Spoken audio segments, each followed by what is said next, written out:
Daniel. I hope you can hear me okay. I figured maybe if I video record this for you, might be a bit easier than for me to write it down on paper.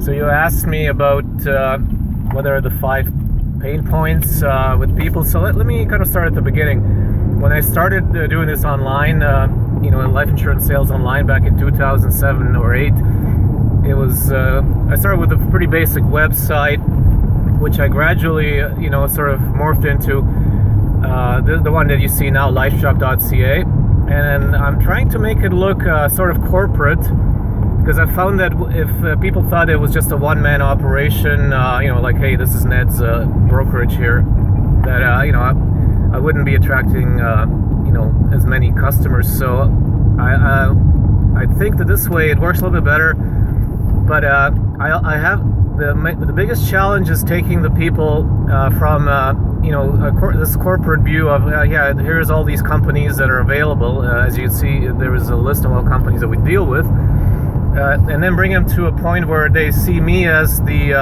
the glue, that the magic that brings it all together.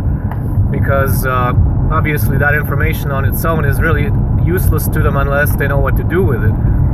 Now the problem is that most people think they know what to do with it because they hear a little bit there and they get some advice from a friend, and obviously it's all wrong, but they will not know that until they get to speak to me. And I guess that's my biggest challenge, is getting people to realize that we need to speak. So I've been doing much better than before, because you'll notice that I started doing a lot of remarketing with my face. So you'll see ads that have my face on it, and I'm noticing that a lot of people are now realizing when I speak to them, they already know who I am. So that's been a big improvement, but not quite there where I wanted still. So there's still things I'd like to do, maybe by writing better emails, more engaging emails, and also more. I have some videos that I started recording too, which I'd like to send out to people. So that's the kind of things I'm working on. Now, as far as the biggest pain points people have, there's really a couple of different types of customers that come to the website. The ones that are the easiest and best are the ones that just got their renewal in the mail, and the insurance premium is going up, and they're really just shopping for a better price. But as good as a customer or a prospect is, that's the kind of person that also doesn't really care about Ned. They just want to get it as fast as possible, and if I never get to speak to them, I'll probably lose them.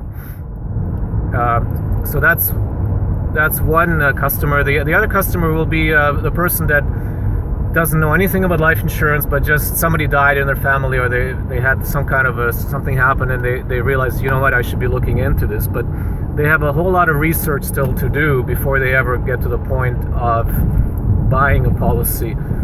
So those are the kind of people that that I'd like to work with. Obviously, I need to speak to them as well, but they're more of a long-term thing. They might take a couple of weeks up to a year to close. So having a good sequence for those kind of people is really, really important as well. And I know I don't have a good sequence. You'll notice, you'll see when you see them, they're not as good as they could be, obviously. Okay. So the third kind of customer that I deal with is the person that is looking to buy the wrong product, which I know it's wrong for them, but they don't know it. Usually the wrong product is called whole life. So it's, I don't know how much you know about insurance, but it's a really, expensive product that costs 10 times more than term insurance.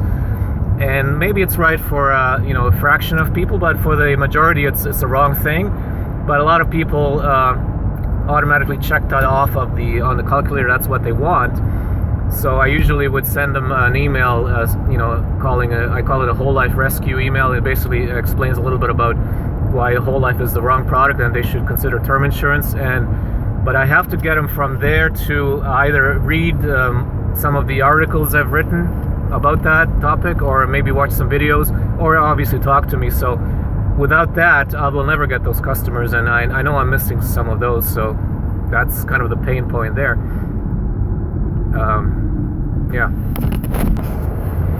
So another pain point or problem for me is credibility. Obviously being online and people never having heard of me and my company before, people are skeptical to engage with somebody right off the bat, which makes a lot of sense.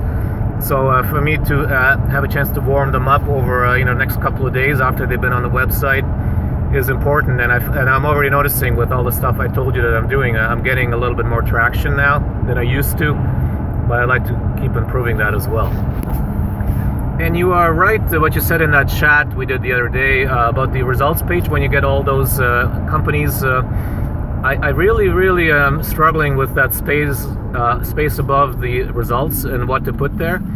Like in the past, I had nothing, just the results, and then I slowly started integrating my picture, and then I integrated that little blurb of text that you saw there. But really, what I'm trying to do at this point is I'm trying to catch their attention, because if I once they have left that page, unless I get a hold of them on the phone, and people are less and less answering their phones these days,